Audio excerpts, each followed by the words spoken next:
comecei mais ou menos a falar, eu quero voltar um pouquinho.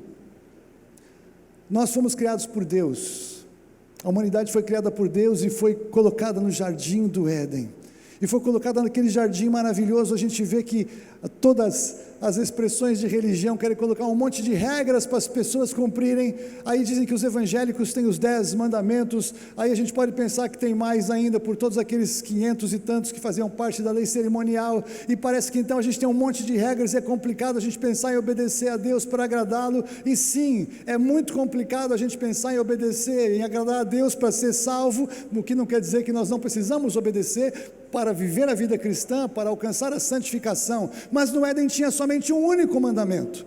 No Éden tinha a presença de Deus, tinha aquele jardim maravilhoso, só tinha uma única árvore, um único limite, e Deus falou para Adão: tudo bem, aqui é tudo seu, mas desta árvore você não vai comer, porque o dia que você comer dela, você vai morrer. E é interessante como nem sempre as pessoas entendem o que acontece quando a desobediência é praticada, porque muitas vezes o estrago é muito maior do que a gente pensou que fosse. Às vezes até que não, às vezes é uma coisinha simples, então a gente fica meio que tranquilo, puxa vida, graças a Deus. O Adão talvez ele tenha entendido, mas talvez não tenha compreendido na dimensão que Deus trouxe para ele o que significava morrer por desobedecer a Deus, comendo um fruto, um único fruto, uma única mordida, e a humanidade caiu. E o pecado entrou porque Deus ele queria alguém que pudesse ter a liberdade de obedecê-lo e a liberdade de desobedecê-lo. Deus queria um relacionamento verdadeiro, autêntico, que tivesse a possibilidade de não ser obrigatório. Então, quando Adão caiu, é interessante porque Deus criou o homem à sua imagem e semelhança. Ele criou Adão e Eva à sua imagem e semelhança, homem e mulher os criou, e Deus os abençoou e disse: sejam fecundos, multipliquem, encham a terra, subjuguem todas as coisas. Toda a criação está sujeita a vocês, vocês são a minha imagem, a minha semelhança, vocês me representam na terra, vocês são na terra como eu sou no céu. Olha que coisa grandiosa. E no momento em que Adão peca, ele se vê agora nu. Não somente nu, porque estava sem roupa, isso era o menor problema. A questão é que ele foi destituído da glória de Deus que o revestia como uma roupa gloriosa, como um corpo maravilhoso diante do Senhor. E aí o que acontece é que o Senhor então, aquele que conhece todas as coisas, governa sobre todas as coisas, sabe todas as coisas, ele aparece no jardim, aí ele fala: Adão, onde você está? Onde está você? E você acha que Deus não sabia onde Adão estava, porque ele e Eva estavam escondidos atrás de um arbusto, atrás de uma pedra, qualquer coisa que fosse? É claro que não. Deus sempre soube onde eles estavam. Deus podia ir diretamente aonde eles estavam, mas o que ele estava falando é que: Adão, você é que não sabe onde você está, porque agora você não está mais na minha presença, agora você não está mais na área da minha proteção, agora você criou um problema para você, que é um problema cósmico. Você não sabe onde você está, Adão, você não imagina o que aconteceu a partir do seu da sua pequena desobediência. A morte entrou no mundo, o pecado entrou no mundo. Adão e Eva agora são expulsos do jardim do Éden. Adão e Eva agora não têm mais comunhão com Deus, agora vão morrer, vão adoecer, vão ter problemas e dificuldades. Então, quando o Senhor chegou para Adão e perguntou: onde está? Ele sabia a resposta, ele sabia onde Adão estava, mas ele queria revelar para Adão que Adão é que não sabia mais onde ele estava.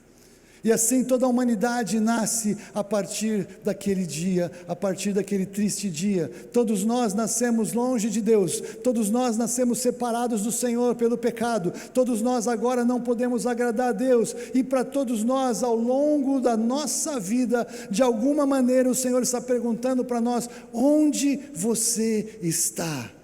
Ou onde você pensa que está? Ou onde você pensa que eu estou? Então a questão agora é: saiba com toda clareza que se você não recebeu Jesus Cristo, você está separado de Deus, você está longe de Deus, você não tem acesso a Ele, Ele tem acesso a você. O Senhor fez milagres já na sua vida, o Senhor te deu livramentos já, o Senhor até respondeu algumas das suas orações, o Senhor te livrou de muitas coisas, e muitas vezes muitos de nós falamos: que sorte, puxa, Que sorte que deu tudo certo.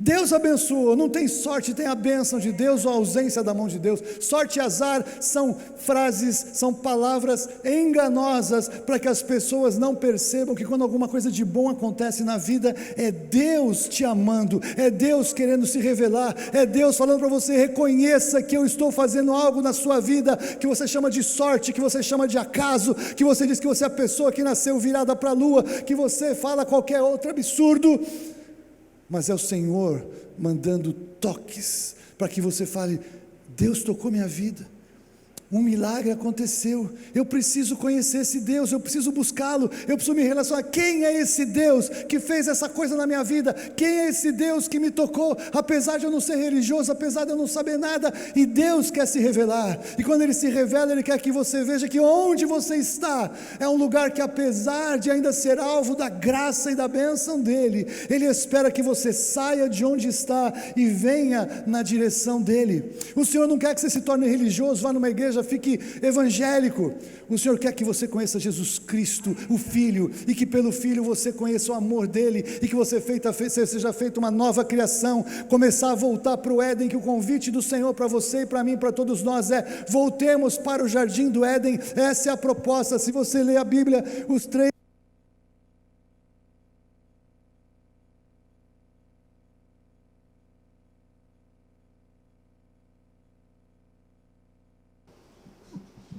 Se você ler os 3 primeiros capítulos de Gênesis e você ler os dois últimos de Apocalipse, você vai ter um resumo da história da humanidade, porque em Apocalipse capítulo 21 você encontra, 22 você encontra nos primeiros versículos, aquele dia, quando todos aqueles que lavaram as suas vestes no sangue do Cordeiro, vão entrar de volta no jardim. O mesmo portão que se fechou quando Adão e Eva foram postos para fora pelo Senhor, estarão abertos para aqueles que lavaram as suas vestes, foram perdoados dos seus pecados em Jesus Cristo, e essa é a única maneira de entrar naquele lugar. Não entram pessoas boas, não entram pessoas evangélicas, não entram pessoas religiosas, entram aqueles que são filhos, aqueles que são lavados pelo sangue do Cordeiro, aqueles que receberam pela graça e por meio da fé a salvação que só está em Jesus, segundo a Bíblia nos diz. E essas pessoas naquele dia vão saber exatamente onde estão. Louvado seja o nome do Senhor, estarão na presença do Senhor para sempre. Mas veja, o Senhor então ele pergunta para Adão: onde está? Porque você está fora. E essa frase me marcou: onde está? Essa pergunta me tocou muito nessa semana, enquanto eu estava meditando sobre esta manhã. E aí eu percebi que na Bíblia existem mais algumas vezes que alguém pergunta: onde está? E eu achei uma viagem interessante passear por algumas dessas. São poucas, mas elas todas revelam a obra do Senhor Jesus. Essa que eu li estava lá em Gênesis capítulo 3 versículo 9, depois leia a sequência toda para você entender a queda. Mas veja, o Senhor então, embora Ele tenha na sua justiça e santidade posto Adão e Eva para fora do jardim, embora Ele tenha fechado o acesso à sua presença, o Senhor, pelo seu amor, Ele começou a providenciar uma solução. Deus é justo, mas Deus é amoroso. Ele é justo, mas Ele oferece uma solução. Mas Ele é tão justo que a sua solução está aberta por um prazo determinado. Enquanto estamos vivos do lado de fora do jardim, temos a chance de, pela graça, entrar de volta. Mas os que não aceitam a solução do Senhor fora do jardim, se morrerem, permanecerão separados dele para sempre. Prazo de validade, justiça, graça, amor, mas regras. De quem são as regras? De Deus. Ah, mas por que Deus faz? Porque Ele é Deus. Ah, mas eu não concordo. Desculpa, Ele é Deus. Nós podemos discordar de Deus. Tem pessoas que têm o direito de falar: não quero o que Deus está falando. Tudo bem. É um risco a se correr ao longo da vida. É um risco a se correr. E a maioria de nós não sabemos exatamente quanto tempo temos. A vida é frágil. A vida de uma hora para outra acaba. Um acidente, uma tragédia, uma doença. E acabou a vida. Então quem pensa que tem muito tempo, talvez não tenha tanto. Hoje é o tempo aceitável, hoje é o dia da salvação, a palavra de Deus nos fala. Mas então o Senhor, Ele foi providenciar uma solução. E ali em Gênesis capítulo 22, versículo 7, o Senhor faz o que? Ele começa a falar o seguinte: eu decidi comigo mesmo, Deus não precisa nada, eu quero fazer o quê? Eu quero uma solução para a humanidade. A solução para a humanidade é que eu vou mandar o meu próprio filho. Jesus, o Cordeiro que foi morto, que foi apresentado desde a fundação do mundo. A solução de Deus sempre esteve pronta. Deus nunca é pego de surpresa. Aí Deus fala: vou levantar um povo para fazer o meu filho nascer na terra. Aí o que ele fala? Vou pegar 2 idosos com uma mulher estéril para gerar um filho. Para ficar claro que é um povo sobrenatural. Você consegue entender isso? Deus, ele podia ter escolhido alguém, qualquer um, de qualquer jeito, mas ele fala: vou começar do nada, vou começar do impossível, vou começar daquilo que é impossível aos homens, mas é possível para mim, diz o Senhor. Então ele chama Abraão e Sara, e espera eles ficarem em idade muito avançada, mas tão avançada, que nada mais funcionava sexualmente para Abraão e para Sara. E além de tudo, Sara, além de ter ficado idosa, ela sempre foi uma mulher estéril na sua juventude, por isso que eles não tinham filhos. E agora o Senhor ainda aparece e fala pelo anjo: olha, daqui 1 ano vai nascer o seu filho. 1 ano vai nascer o seu filho. E eles esperam 1 ano, e segundo a palavra do Senhor, nasce Isaac, que significa riso. E aí Isaac vai crescendo, Isaac vai se desenvolvendo. Abraão e Sara amam aquele garoto. Mas aí chega um dia que o Senhor fala para Abraão: Abraão, é o seguinte, me dá seu filho, me dá o seu único filho, oferece ele em holocausto para mim. E sabe o que Abraão faz? Ele pega a lenha, ele pega o cutelo, ele pega tudo o que precisava, e ele caminha por 3 dias junto com Isaac, seu filho. E o Isaac pergunta: pai, o que nós vamos fazer? Depois leia o contexto. Vamos oferecer ao Senhor um holocausto, vamos sacrificar ao Senhor. E o Isaac vai caminhando com seu pai, eles sobem um monte, e no 3º dia, enquanto eles estão lá, o que acontece é que o Isaac, ele começou a reparar tudo que tinha naquela preparação. Ele já conhecia aquela cerimônia diante do Senhor, e ele começa a perceber que está faltando alguma coisa. E aí ele vira para o pai e fala: meu pai. Aí respondeu Abraão: eis-me aqui. Respondeu Isaac: eis aqui o fogo e a lenha, mas onde está o cordeiro para o holocausto?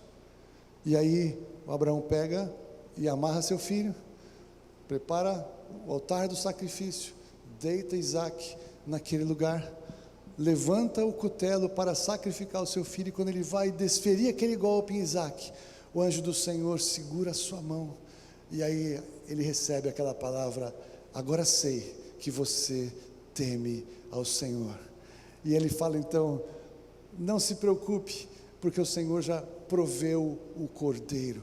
Então Abraão não tinha reparado, mas ali perto tinha um arbusto, e tinha um cordeiro preso pelos chifres naquele galho. E aí aquele era o cordeiro, o holocausto que o Senhor mesmo preparou para receber da mão de Abraão. E aí ali significa o Senhor, que é o Jeová Jirê, o Senhor se proverá de sacrifício. Sabe por quê? Quando a gente ouve essa história do Abraão e do matar o filho, a gente fica angustiado, fala: que absurdo, que Deus sanguinário, como é que Deus pôde fazer isso com Abraão? Ele prometeu, o cara esperou 25 anos, quando nasce o filho, esperou o filho crescer, quando o filho tem essa idade já, mocinho, aí a família está pegada, o Abraão e a Sara felizes, gratos a Deus e tudo mais. Aí Deus fala: mata o seu filho para mim. E o Abraão pega, caminha e vai e mata mesmo seu filho. Foi o que ele fez por figura. O que isso significa?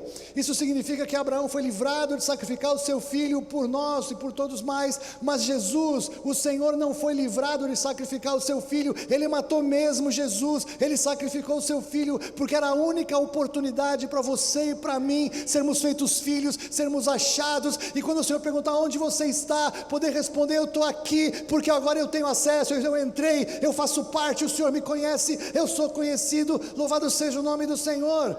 E se nós não entendermos a dor que Abraão pode ter sentido, mas não sentiu, porque o Senhor não permitiu, entenda que Deus sentiu essa mesma dor por você e por mim. E Jesus, quando ele chegou na cruz, ele não podia esperar que ninguém viesse, porque ninguém era compatível a Jesus, ninguém tinha o poder, ninguém tinha a vida, ninguém tinha autoridade, ninguém tinha a santidade, ninguém tinha a singularidade de Jesus. Só Jesus poderia ser oferecido num sacrifício perfeito pelo seu pecado e pelo meu pecado. Jesus morreu, mas naquele dia houve como que uma encenação profética. Abraão é conhecido pelos judeus como pai Abraão, é um dos nomes que Deus se revela, o pai impossível aquele, mas o Senhor, o Criador de todas as coisas, o pai mais alto. Isaac não foi sacrificado, mas Jesus foi. Então quando Isaac pergunta, onde está o sacrifício já estava preparado, alguns 1000 anos para frente. Mas tem um segundo momento, em que essa pergunta é feita fora do Éden, e nós encontramos lá em Mateus capítulo 2, versículo 2, você que conhece os textos de Natal, eu vou repetir, todo ano eu sempre falo para vocês o seguinte, aquela cena do presépio, com a manjedoura, Jesus, Maria, José, os pastores e os magos, não aconteceu desse jeito. Sabia que não aconteceu desse jeito? Agora eu choquei todo mundo, leia a sua Bíblia depois. Os magos nunca estiveram na manjedoura. Os pastores sim, Jesus, Maria, José sim, os animais sim. Os magos chegaram talvez 1 ano depois e eles encontraram José, Maria e Jesus numa casa. Depois leia na sua Bíblia, é a coisa mais chocante você aceitar um monte de coisa como uma verdade religiosa, porque todo mundo fala, e depois é na Bíblia que não foi bem assim. Quando os magos viram a estrela de Jesus, a Bíblia nos fala que o lugar que eles não foram para a manjedoura, eles foram o quê? Nasceu um rei, nasceu um filho de um rei, eles vão para o palácio de Herodes em Jerusalém. É por isso que eu sempre falo que aqueles presentinhos minúsculos assim, um pinguinho de mirra, uma moedinha de ouro, um negocinho assim minúsculo e ridículo, vocês imaginam aqueles homens poderosos, sábios, inteligentes, ricos, que viajaram uma boa distância com uma caravana de camelos, iam chegar no palácio de um rei que nasceu, iam dar aquelas coisas mirradinhas, só se fosse alguém bem pobrezinho mesmo, que precisasse de ajuda. Jesus nunca precisou de sustento nem de suporte de ninguém, porque o Senhor cuidou dele o tempo todo. Leia depois, ele chega no palácio, o Herodes fica desesperado. Vocês sabem que o Herodes era um cara angustiado de perder o poder, ele matou a família inteira quase, para que ninguém roubasse o seu trono, ele queria se perpetuar ali. Então Herodes, quando ele recebe aquela notícia que tem uns magos e que falaram que nasceu um filho de um rei, aí ele chama os conselheiros dele, os judeus que estavam ali, que conheciam a Torá, fala, o que é isso que está falando, que alguém que nasceu um filho de um rei? Aí o que acontece é que eles explicam para Herodes que nasceu em Belém nasceu alguém especial e poderoso, então não era em Jerusalém. Então eles explicam para os magos, aí Herodes fala, olha, depois me explica, que eu quero saber onde ele nasceu, que eu quero ir lá para adorá-lo. Você conhece a história, alguns de vocês mais, outros menos, só estou pondo todo mundo na mesma página. E aí então os magos vão embora e falam, depois vocês me avisam que eu vou lá. E os magos vão e encontram Jesus com Maria e José numa casa. Eles abrem dos seus tesouros e entregam ouro, incenso e mirra para Jesus, na pessoa de Maria e de José. E aí são advertidos pelo anjo, fazem outro caminho. Quando Herodes percebe que ele foi enganado, veja quanto tempo passou, ele, para ter certeza que ele estava matando o que era o filho do rei, que iria herdar o trono dele, ele manda matar todas as crianças abaixo de 2 anos. Por que abaixo de 2 anos? Porque era uma margem de segurança dos deslocamentos que aconteceram na viagem dos magos. E é interessante que então, o que eles fazem? Eles entram no palácio de Herodes, eles perguntam o quê? Onde está o recém-nascido rei dos judeus? Onde está? Por quê? Porque naquele momento, aquela profecia em Abraão já estava começando a ganhar vida, já tinha ganhado vida, a solução de Jesus, dada por Deus para todos nós, já estava em movimento. Onde está o recém-nascido? Ele já está aqui, ele já está pronto para viver, para se estabelecer, para cumprir o seu chamado, para viver a sua vida, para promover salvação. Vai viver sem pecado, vai viver cheio de poder, aos 30 anos vai ser batizado nas águas, vai ser batizado no Espírito, vai para o deserto ser tentado, vai ter um ministério poderoso, será morto injustamente, vai morrer ao 3º dia, não, vai morrer, mas ao 3º dia ressuscitará. Esse é o Evangelho, a ressurreição de Jesus, completa a obra da morte de Jesus. Muitas vezes a gente vê pessoas celebrando Jesus morto, parece que ceia é um culto fúnebre, porque Jesus está morto. Jesus não está morto, Jesus ressuscitou, louvado seja o nome do Senhor. Ele traz a salvação completa e perfeita que somente Ele poderia oferecer, porque Ele morreu sem pecado. A sua morte era injusta e ilegal. E Jesus então, veja, a morte e o pecado que entraram no Éden pelo pecado de Adão, elas agora precisam ser vencidas. Como é que se vence o pecado? Vivendo uma vida de santidade sem pecado. Jesus venceu o pecado ao longo de 33 anos e meio de vida. Como se vence a morte? Morrendo. Não tem como vencer a morte se não morrer. Então Jesus morre, para que quando Ele ressuscita, a morte seja vencida. O poder da morte não podia retê-lo, porque a morte dele era uma morte injusta e ilegal, porque ele não tinha pecado. O salário do pecado é a morte. Jesus não pecou, ele não pode ser preso pela morte. Então Jesus ressuscita e vence a morte. Louvado seja o nome do Senhor. E o que acontece depois? A Bíblia nos diz que Jesus, depois que Ele ressuscitou, Ele aparece para os 12. Depois, vamos deixar eu abrir o texto aqui. Abre para mim aí, por favor, pessoal. 1 Coríntios capítulo 15, versículo 55. Depois de tudo o que aconteceu, esse capítulo 15 de 1 Coríntios, eu recomendo que você leia.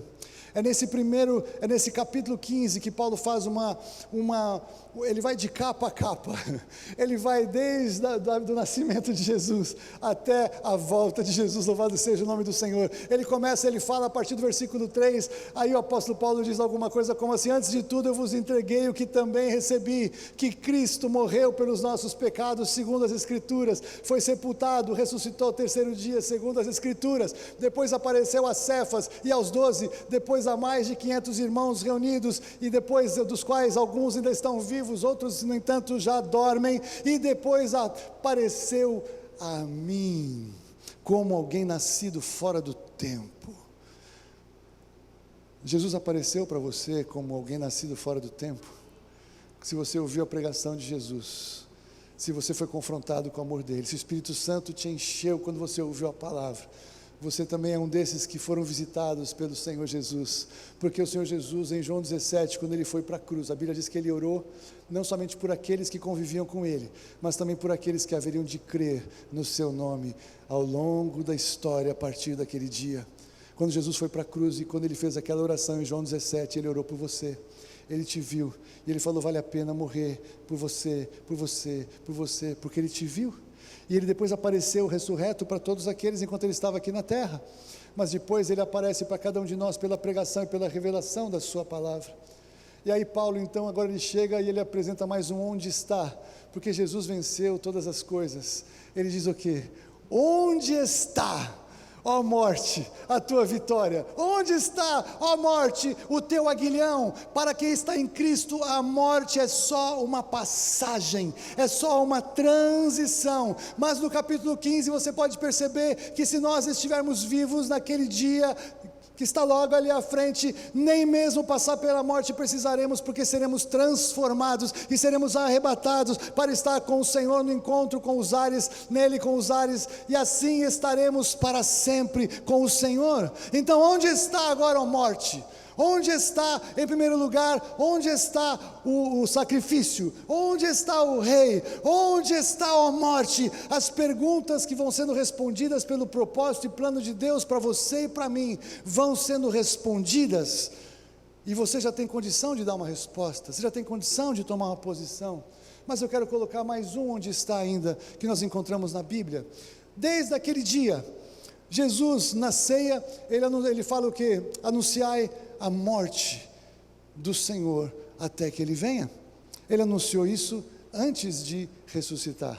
Na ressurreição Ele venceu a morte. Então nós temos que anunciar a morte e a ressurreição do Senhor Jesus até que Ele venha. Ele venceu o pecado, Ele venceu a morte, Ele nos dá acesso ao Pai. Como eu sempre falo, todas as religiões levam a Deus, todas elas.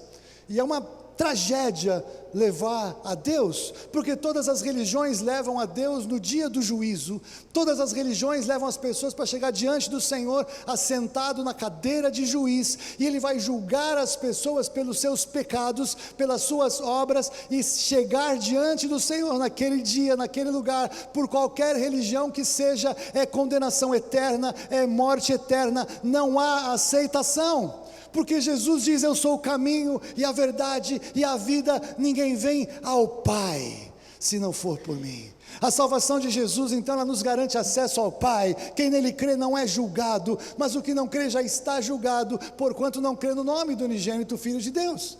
Então nós somos agora providos de acesso ao Pai. Jesus já tem aí milhares ou centenas de milhares de irmãos, desde aquele dia até hoje, que já estão no Pai. Louvado seja o nome do Senhor. E o Senhor está fechando o tempo da história. Nós não sabemos quanto tempo temos. E o que é interessante é que agora, nesses dias, tem muitas pessoas que zombam do Senhor. Já tem filmes ridicularizando a doutrina do arrebatamento, tem filmes ridicularizando a volta de Jesus, tem pessoas que zombam disso, tem pessoas que odeiam a Deus, odeiam a Jesus Cristo, e exercendo a sua liberdade, sabe o que eles fazem? Eles zombam do que está acontecendo. E sabe o que é triste? É que essa zombaria muitas vezes pega alguns cristãos que não sabem exatamente o que vai acontecer, que não estão entendendo exatamente a agenda que nós estamos vivendo. E você pensa que isso pega Deus de surpresa? Nunca. Põe aqui, por favor, o texto de 2 Pedro. Esse texto de 2 Pedro, Pedro está falando, dá para colocar no versículo anterior, no 3? No 2, aí, olha aqui, ó.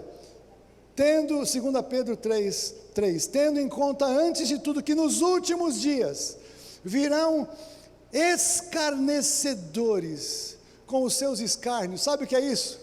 Todo mundo que zomba do Senhor, que zomba da volta do Senhor Jesus, que zomba do juízo, que zomba do arrebatamento, sabe o que eles estão fazendo? Eles estão cumprindo a palavra de Deus. O Espírito Santo de Deus já avisou a Pedro, escreve aí, que nos últimos dias vão vir escarnecedores. Então, quando esses escarnecedores chegam, eles tinham que pegar a Bíblia e falar: puxa, eu estou obedecendo então o que Deus pediu para eu fazer. Você percebe a liberdade que o Senhor dá, mas a sabedoria e a onisciência do Senhor acerca de todas as coisas, o Senhor governa a história. E então eles estão andando segundo os escarnecedores com seus escárnios, andando segundo as próprias paixões, pode virar o 4, dizendo: onde está a promessa da sua vinda? Porque desde que os pais dormiram, todas as coisas permanecem como desde o princípio da criação. Até algum tempo atrás a gente podia dizer que o mundo estava igual sempre foi. Agora, se você for muito sincero com você mesmo, você tem que reconhecer que o mundo mudou completamente e parece que não acaba mais de ter coisas estranhas, mudanças, situações inesperadas, inexplicáveis, todas elas cumprindo a Bíblia, todas elas cumprindo a agenda do Senhor. Nós que não somos escarnecedores, em nome de Jesus, nós temos que entender que o que está acontecendo é a palavra do Senhor se cumprindo. Onde está a sua vinda? Está chegando, está logo ali no horizonte. Quanto tempo? Não sei. Maranata, ora vem Senhor Jesus, mas é inegável que nós estamos chegando perto, que nós estamos próximos, que tudo aquilo que o Senhor disse que ia acontecer, está acontecendo segundo a sua palavra. Tem que ficar atento, tem que acompanhar os sinais. Então o que eu quero dizer para você? Quando em Adão fomos expulsos do Éden, Deus perguntou: onde está? Onde estava? Onde estamos? Mas Ele começou o seu plano. Onde está o Cordeiro? O Senhor preparou. Onde está o Rei dos Judeus? Já tinha nascido. Onde está a morte, a tua vitória? Vencida. Onde está a sua vinda? Chegando. E a minha pergunta para você nessa manhã, e eu não vou ler o último versículo, é: onde você está agora? Qual é a sua posição diante do Senhor? Qual é a sua posição diante da palavra? Qual é a sua posição diante do que você crê? Qual é a sua posição diante do alvo que o Senhor nos espera que alcancemos, nós somos chamados para fazer a diferença, somos chamados para ser conforme o Senhor, somos chamados para pregar a palavra, somos chamados para não ficar apegados nas coisas daqui da terra, porque tudo que está aqui vai ser destruído pelo fogo em algum momento. As nossas obras aqui, nosso patrimônio aqui, tudo que você pode ter levado 200 anos para construir, porque você emenda com a herança dos teus antepassados, não serve para nada, vírgula, nada, daqui a algum tempo. Ou mesmo no caixão ninguém, não tem gaveta, não é isso que brincam? Nós não vamos levar nada daqui, nada do que é daqui, nada que você pode pegar, tocar, cheirar, sentir, carregar, você vai levar daqui, nada. Mas aquele que faz a vontade do Senhor permanece para sempre. O Senhor nos chama para colocar o nosso foco na eternidade, para semear e ter tesouros onde a traça não corrói, a traça não come, a ferrugem não corrói, na eternidade. O Senhor nos chama a pensar na eternidade, que Ele vai cuidar da gente enquanto estamos aqui, mas se o nosso foco é só aqui, você está no lugar errado como crente. Se toda a tua energia, teu tempo, tua garra, tua grana, teu sonho, se tudo é só para o que está aqui. Naquele capítulo 15 de 1 Coríntios, se você for ler depois, Paulo fala assim: a nossa esperança em Cristo se resume a essa vida, somos os mais infelizes de todos os homens. Se a gente entende que Jesus morreu na cruz para nos enriquecer, Ele morreu na cruz para nos dar o amor da nossa vida, Ele nos enriqueceu para dar, morreu na cruz para nos dar pontinhos, prazeres daqui, não, Ele morreu para pagar o nosso pecado, Ele morreu para nos dar acesso ao Pai, Ele morreu para nos dar vida e vida eterna, Ele morreu porque não havia solução para nós, e sim, Ele vai cuidar da gente aqui, mas entenda, isso é secundário. Se a gente inverte a prioridade na vida, nós estamos no lugar errado, e de uma certa forma Deus está perguntando para você, onde você está?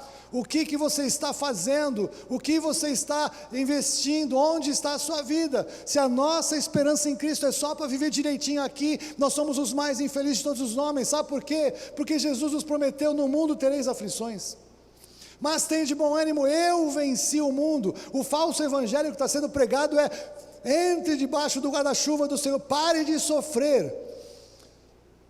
O mundo não é justo, no mundo tem sofrimento até o último dia, porque o pecado está aqui é o império das trevas, aqui é o sistema de Satanás estabelecido, mas aqui o Senhor está estabelecendo o reino dEle, o seu reino. Então Ele nos chama para sair do império das trevas e para caminharmos na sua maravilhosa luz. É aqui nesse mesmo espaço físico, mas sai de um sistema e entra em outro sistema, sai de um senhorio e entra em um outro sistema com um rei e senhor. Onde você está? Onde você está? O Senhor está perguntando para cada um de nós: onde você está? O que vale a pena? Onde estiver o nosso tesouro, ali estará também o nosso coração. E o Senhor pede: filho meu, dá-me o teu coração. Eu oro para que em nome de Jesus, nós como ministério, nós possamos ser um ministério de pessoas que entendem quem somos nesse tempo. Se você conhece Jesus, você tem a resposta, tanto para o que está acontecendo agora, como para o que vai acontecer depois. Você tem o Espírito Santo para te ensinar, e você e eu somos os primeiros que nós não podemos gastar tempo demais no que nós não vamos levar daqui. O que é inútil no céu não adianta a sua riqueza, não adianta seu carro, não adianta seu apartamento, sua casa de praia, não adianta nada disso lá, nada disso tem valor lá, mas aquilo que você faz para o Senhor enquanto você está aqui, isso te acompanha para sempre. Louvado seja o nome do Senhor.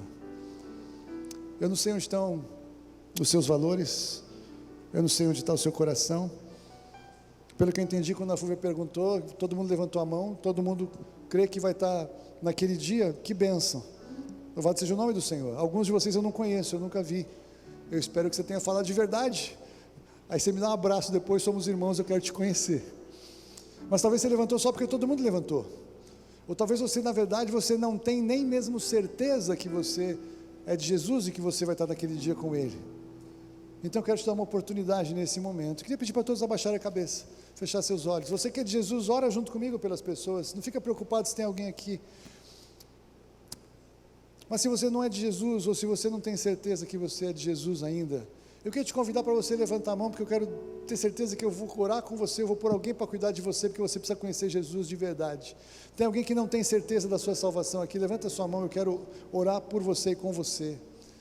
Tem alguém? Onde você está? Deus está perguntando onde você está. Você está com Ele? Ele te conhece? Se Ele sabe quem você é porque está perto? Ou Ele está falando para você onde você está porque você está longe e você nem sabe onde está? Todos aqui têm certeza da sua salvação? Não brinca com isso. Essa é a decisão mais séria que você tem para tomar do lado de cá. Não vá embora sem ter tido convicção com Jesus. Depois que você vai, não tem volta. Se você falar, puxa Haroldo, mas eu não acredito no que você está falando, tudo bem, você tem a sua chance, vamos fazer um jogo, 50% para você, 50% para mim. É um jogo alto para jogar a eternidade no lugar errado. Se você não tem certeza, levanta a sua mão, eu quero só saber que você tem dúvida, eu quero conversar com você. Tem alguém aqui assim? Ok. Então, se você é de Jesus, todos são de Jesus, a minha pergunta para você é muito simples. Você está no lugar certo? Onde você está? Você está querendo fazer a vontade de Deus de verdade? Você está querendo servir ao Senhor? Ou você está um pouco fora de lugar? Perdeu um pouco de tempo? E você entende que você precisa estar no lugar que Deus tem para você estar? Se você quer hoje tomar uma decisão de caminhar na direção do Senhor de verdade, sair do lugar com o foco errado, e você quer aprofundar a sua experiência com o Senhor, eu vou te convidar, já que você é de Jesus, fica de pé onde você está, com toda a ousadia, porque eu quero orar com você e por você. Glória a Deus. Glória a Deus.